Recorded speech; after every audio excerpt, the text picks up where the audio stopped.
Hello and welcome to my YouTube channel. आज हम इस वीडियो में हमारे सेकंड टॉपिक जो था हमारा establishment of company power class 8 का हिस्ट्री यूनिट का है, इसको आगे डिस्कस करेंगे। फर्स्ट पार्ट में हमने इसको कुछ हाफ डिस्कस किया था, आज हम इसको आगे बढ़ाएंगे।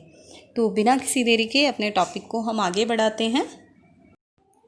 आगे आता है, इसमें हमने प्रीवियस वीडियो में एंग्लो फ्रेंच राइवलरी और किनेटिक वॉर के बारे में पढ़ा था। आज हम डिस्कस करेंगे rise of British power in Bengal, कि ब्रिटिश पावर किस तरह से बंगाल में राइज हुई। बंगाल जो था उस टाइम का एक बहुत ही फॉर्मली पार्ट था मुग़ल एम्पायर का, लेकिन वो बाद में बंगाल जो था वो नवाबों का बंगाल बन गया और वो एक इंडिपेंडेंट बन गया। पर्टिकुलरली देखें तो हम ब्रिटिश और जो फ्रेंच थे वो दोनों ही अपने सेटलमेंट चाहते थे और उनके अपने सेटलमेंट भी थे यहाँ पर बंगाल में, और वो उसको फैलाना चाहते थे, एक्सपेंड करना चाहते थे। एंड जो ब्रिटिश कंपनी थी वो सिक्योर करना चाहती थी, उसने अपने आप को सिक्योर कर लिया था फरमान से, जो औरंगज़ेब से उन्होंने लिया था। कि उसमें एक औरंगज़ेब ने जिसमें ग्रांट किया था, परमिशन ग्रांट कर दी थी कि कंपनी जो है वो उसको ड्यूटी फ्री ट्रेड करने का अधिकार उसको मिल गया था, औरंगज़ेब ने दे दिया था उस टाइम पर। एंड जो कंपनी थी वो कॉन्टीन्यूसली इस पर वो ज़्यादा से ज़्यादा कंसेशन को प्रेस कर रहे थे औरंगज़ेब के ऊपर, मुग़ल एम्पायर के ऊपर। एंड अब उनको जो प्रिविलेजेस, जो उस टाइम पे जो उनको प्रिविलेजेस मिले हुए थे वो उससे भी ज़्यादा और उनको मिसयूज़ कर रहे थे और अपने आप को एक्सपेंड करना चाहते थे। एग्जांपल के लिए अगर हम देखें तो जो फरमान था वो सिर्फ इसलिए एप्लीकेबल था कि जो ऑफिशियल ट्रेड है कंपनी का, सिर्फ और सिर्फ उसके लिए था वो एप्लीकेबल। लेकिन जो कंपनी थी उसने ऑफिशियल यूज़ तो उसको किया ही, साथ में उन्होंने अपने प्राइवेट ट्रेड को भी उसमें यूज़ किया, उस फरमान में यूज़ किया। तो उन्होंने हमेशा से वो जो ड्यूटी जो टैक्स होता था वो उसको पे करने के लिए वो हमेशा उसको रिफ्यूज़ करते थे, मना कर देते थे अपने जो प्राइवेट ट्रेड थे उनके लिए। अब कॉज क्या हुआ, इसका जो कारण था वो क्या था, वो अब उसमें बहुत ज़्यादा रेवेन्यू में, बंगाल का जो नवाब था उसको रेवेन्यू में बहुत ज़्यादा, रेवेन्यू कलेक्शन में उनको बहुत ज़्यादा नुकसान झेलना पड़ा। और जो नवाब थे बंगाल के, जो अर्ली नवाब थे, जो पहले के जो नवाब था मुर्शिद कुली खान एंड अलीवर्दी खान, ये स्ट्रॉन्ग रूलर थे और वो स्ट्रिक्टली कंट्रोल करते थे ब्रिटिश पर। एंड एक्सरसाइज को बहुत ही अच्छे से कंट्रोल किया था उन्होंने। एंड लेकिन और बात उन्होंने रोका भी नहीं था कि उनके जो पावर का जो मिसयूज़ है जो वो इस तरीके से करने नहीं देते थे वो। एंड बल्कि उन पर पॉलिटिकल एम्बिशन जो थी उसके लिए भी बहुत ज़्यादा दबाव डाला गया। तो कन्फ्लिक्ट थी कुछ बंगाल के नवाब के साथ में अंग्रेज़ों के। अलीवर्दी खान था जो सिराजुद्दौला का उत्तराधिकारी बन गया था, जो कि 1756 में, और उसने वो बहुत ही माइंडफुल था और वो ब्रिटिश की जो एम्बिशियस थी, जो उनकी बढ़ती हुई जो माइंडफुल जो उनकी जो एम्बिशियस थी, और तो उसने उनको देखा जाए तो उसने उनको डिटरमाइन कर लिया था, उनको निर्धारित करने के लिए, चेक करने के लिए उनको डिटरमाइन कर लिया था उसने। और वो ये नहीं चाहता था कि जो बंगाल है जो वो सिर्फ कि भाई नवाब के कर्नाटक का भाग्य नहीं बनाना चाहता था, वो उनसे सिर्फ मिलना नहीं चाहता था कि वो भाग्य में मिला दे उनको। तो जो ब्रिटिश और जो फ्रेंच कंपनी दोनों ही जो थी वो बार बार कोशिश कर रही थी अपने बंगाल में सेटलमेंट के लिए, अपने आप को फोर्टिफाई कर रहे थे वो लोग, और उन्होंने अपने आप को एक दूसरे को अब्यूजिंग करना भी शुरू कर दिया था। लेकिन जब सिराजुद्दौला ने इलीगल फोर्टिफिकेशन के लिए पुल डाउन करने के लिए बोला फोर्ट विलियम पर, जो उनका इलीगल फोर्टिफिकेशन जो चल रहा था ब्रिटिश का, जब उसके लिए सिराजुद्दौला ने मना किया, उनको पुल डाउन करने के लिए बोला, कि पीछे खींचने के लिए बोला, तो ब्रिटिश ने उसको रिफ्यूज़ कर दिया, उन्होंने बिल्कुल ही मना कर दिया उसके लिए, उसको अपने आप को पीछे खींचने से, नीचे खींचने से। तो अब ये जो सारे सरकमस्टांसेस थे उस पर जो था नवाब की जो फोर्सेस थी उनका कब्ज़ा हो गया कलकत्ता पर।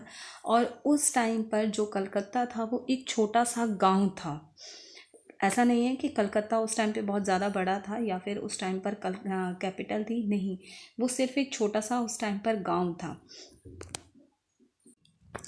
अब जब कंपनी ऑफिशियल ने हाँ मद्रास के मद्रास में जब उन्होंने उसके कलकत्ता के फॉल के बारे में सुना तो रॉबर्ट क्लाइव के कमांड के अंडर एक वहाँ पर सेना भेजी गई। उन्होंने वहाँ पर कंपनी ने एक सेना भेजी।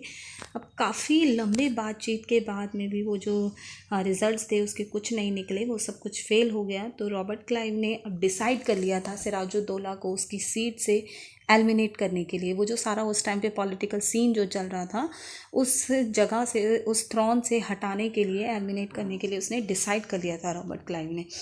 अब वो चाहता था कि वहाँ पर उस थ्रोन पर एक ऐसा इंसान बैठे जो कि बहुत ज़्यादा उनके लिए मिलनसार हो और उनके लिए ऑब्लाइजिंग हो।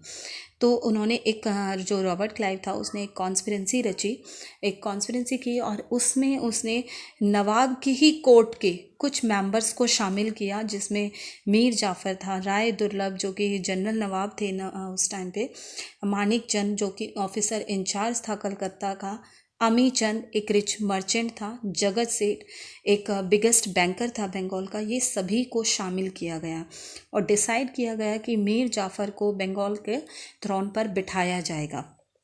अब काफ़ी सारी प्रिपरेशन के होने के बाद में जब ये सारी प्रिपरेशन हो गई तो ब्रिटिश ने एक फोर्स मार्च की वहाँ पर, ब्रिटिश फोर्स मार्च हुई वहाँ पर और जाकर के वो प्लासी पर बंगाल के नवाब से जाकर के वो मिले। प्लासी जो जगह है ये 65 किलोमीटर नॉर्थ में, कलकत्ता से नॉर्थ में है, 65 किलोमीटर के डिस्टेंस पर।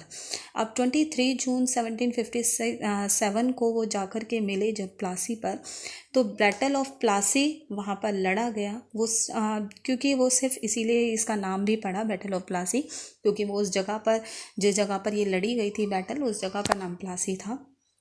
अब नवाब के जो साइड में था, जो नवाब के कुछ ही उसकी सेना थी, अगर हम देखें तो बहुत ही छोटा सा ग्रुप था उसके लॉयल सोल्जर्स का, जिसमें कुछ जो मीर मदन एंड मोहन लाल द्वारा कमांडिंग में, अंडरशिप लीडरशिप में लड़ी गई थी। और उन्होंने, मीर मदन और मोहन लाल ने बहुत ही ब्रेवली लड़ी थी ये लड़ाई। अब ट्रेचरी के बाद जो मीर जाफ़र एंड राय दुर्लभ के कॉस्ट ट्रेचरी के बाद में ये जो नवाब था, जो वो बैटल उसको बहुत महंगी पड़ी और वो हार भी गया था।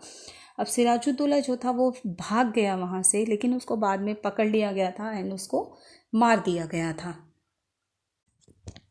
अगर हम रिज़ल्ट्स की बात करें कि बैटल ऑफ प्लासी के रिज़ल्ट्स क्या निकले, तो मैं आपको बता दूं कि battle of Plassey is one of the most important battle of Indian history. जी हाँ, सबसे इम्पॉर्टेंट मानी जाती है। एक जो हमारे इम्पॉर्टेंट बैटल्स हैं उन्हीं में से एक मानी जाती है ये हमारी बैटल ऑफ प्लासी, क्योंकि इसने कंपनी को एक विक्ट्री दी थी, एक मेजर विक्ट्री दी थी इंडिया में, और उनके लिए एक पक्का रास्ता बन गया था कि वो धीरे धीरे धीरे अगले 100 साल तक हमारे इंडिया में वो रह सकें, अपने आप को स्टैब्लिश कर सकें और पूरे इंडिया पे कब्ज़ा कर सकें। और इसने एक बूस्ट कर दिया था, ब्रिटिश प्रेस्टीज को बहुत ज़्यादा बूस्ट कर दिया था, बहुत ज़्यादा बढ़ा दिया था। अब जो रिसोर्सेज थे बंगाल के, जो वास्ट रिसोर्सेज थे, अब वो सब कुछ किसमें, ब्रिटिश के हाथ में था। अब जो डिसीजिव, अब इस सब चीज़ के जो फैक्टर्स थे वो क्या हुए कि ये सब कुछ एक उनके फ्रेंच के अगेंस्ट, जो साउथ में उनके अगेंस्ट लड़ाई लड़ी गई। मीर जाफ़र को नवाब का, बंगाल का जो नवाब, बंगाल का नवाब घोषित कर दिया गया, अनाउंस कर दिया गया, उसको बना दिया गया कुछ एग्रीमेंट के साथ में। एग्रीमेंट ये थी कि उसको ग्रांट किया गया कि कंपनी अनडिस्प्यूटेड और अनराइवल्ड उसको ट्रेड करेगी बंगाल, बिहार और उड़ीसा में। दैट मीन्स कोई डिस्प्यूट नहीं होगा, कोई पे नहीं करेंगे, वो ड्यूटी फ्री ट्रेड करेंगे वहाँ पर। और जो कंपनी थी उसको 24 परगनास, जो कि कलकत्ता के नज़दीक था, वहाँ का उनको ज़मींदारी मिल गई।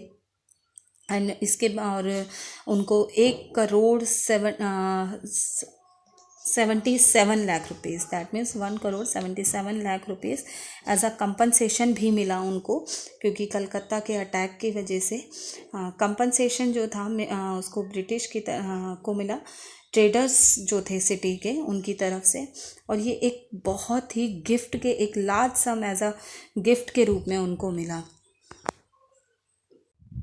अब मीर जाफ़र का जो डिस्कम्फिटर था, दैट मीन्स फिटियर था, उसका जो बेइज्जती उसको जो महसूस हो रही थी, जो मीर जाफ़र की जो कॉन्स्पिरेसी थी वो एक हमारी कंट्री के लिए बहुत ही एक डिज़ास्टर प्रूफ हुई। जो क्योंकि जब कंपनी जो थी वो बंगाल के अफेयर्स में बहुत ज़्यादा इंटरफेयर करने लग गई थी, और जो मीर जाफ़र था वो सिर्फ एक पपेट बन के रह गया था ब्रिटिश की। वो शुरुआत में ही सिर्फ खुश था, लेकिन जैसे जैसे ब्रिटिश कंपनी की जो इंटरफेरेंस थी वो बढ़ती जा रही थी, तो मीर जाफ़र अपनी पोजीशन से खुश नहीं था। अब उसने ब्रिटिश कंपनी की जो अनफेयर जो ट्रेड चल रहे थे, ड्यूटी फ्री जो ट्रेड चल रहे थे, उनके लिए उसने ऑब्जेक्शन करना शुरू कर दिया। अब जब मीर जाफ़र ने ऑब्जेक्शन करना शुरू किया तो ये चीज़ कंपनी को बिल्कुल पसंद नहीं आई, और इसीलिए अक्टूबर 1760 में मीर जाफ़र को उसकी जगह से उसको हटा दिया गया, वहाँ से भगा दिया गया, और उसके सन इन लॉ मीर कासिम को नवाब घोषित कर दिया गया, अनाउंस कर दिया। उसके थ्रोन पर बंगाल के नवाब के रूप में मीर कासिम को बिठा दिया गया। अब मीर कासिम जो था उसको सिचुएशन की जो ग्रेविटी थी, जो गंभीरता थी, उसको सब कुछ समझ में आ चुकी थी, और इसीलिए उसने अपनी जो कैपिटल थी वो मुर्शिदाबाद से मोंगियार में शिफ्ट कर दी। अब जो जनरल थे, ऐसा नहीं था जो ट्रेड कंसेशन का जो मिसयूज़ था वो सिर्फ जनरल नहीं उठा रहे थे, बल्कि जो कंपनी के जो सर्वेंट्स थे, जो नौकर थे, वो भी इस ट्रेड कंसेशन का पूरा फ़ायदा उठा रहे थे और अपना फॉर्च्यून, अपना भविष्य, अपना पर्सनल भविष्य बना रहे थे वो। अब जो कंपनी ऑफिशियल्स थे वो सिर्फ दस्तक ही नहीं यूज़ कर रहे थे, दस्तक जो कि एक फ्री पासेस था प्राइवेट गुड्स के लिए, सामान लाने के लिए, अपने लाने ले जाने के लिए, वो सिर्फ कंपनी ऑफिशियल नहीं यूज़ कर रहे थे, बल्कि वो सभी यूज़ कर रहे थे। और जो अब ऐसा नहीं है कि जो प्राइवेट गुड्स थी वो सिर्फ प्राइवेट उनको ही बेची जा रही थी, वो कंपनी वो हमारे जो इंडियन मर्चेंट्स थे उनको भी बेचा जा रहा था।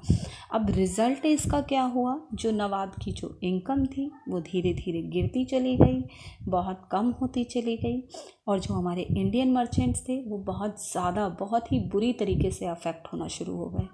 अब जो मीर कासिम था उसने इन सब को, इस करप्ट जो चल रहा था, इसको ख़त्म करने के लिए एफ़र्ट उठाने के लिए सोचा उसने, और उसने इस सब ड्यूटीज़ फ्री को ख़त्म करने के लिए सोचा। उसने सब कुछ ख़त्म कर दिया, जो ये ड्यूटी फ्री ट्रेड जो चल रहा था, ये सारी पॉलिसीज़ को ख़त्म कर दिया, और दोनों ही इंडियन और ब्रिटिश दोनों ट्रेडर्स को इक्वल टर्म्स पर डाल दिया उसने, कि किसी के लिए भी कोई ड्यूटी फ्री ट्रेड नहीं होगा, जितना भी जो भी टैक्सेस होंगे, जो भी ट्रेड ड्यूटी होगी, वो दोनों को इक्वली ही पे करनी होगी। तो ये जो चीज़ थी ये ब्रिटिश को बिल्कुल पसंद नहीं आई। आज के वीडियो में बस इतना ही। नेक्स्ट वीडियो में हम आगे बात करेंगे बैटल ऑफ बक्सर के बारे में, और भी इसी टॉपिक से रिलेटेड जो बैटल्स हुई थी उनके बारे में। Thanks for watching this video. Please like, share and subscribe my channel.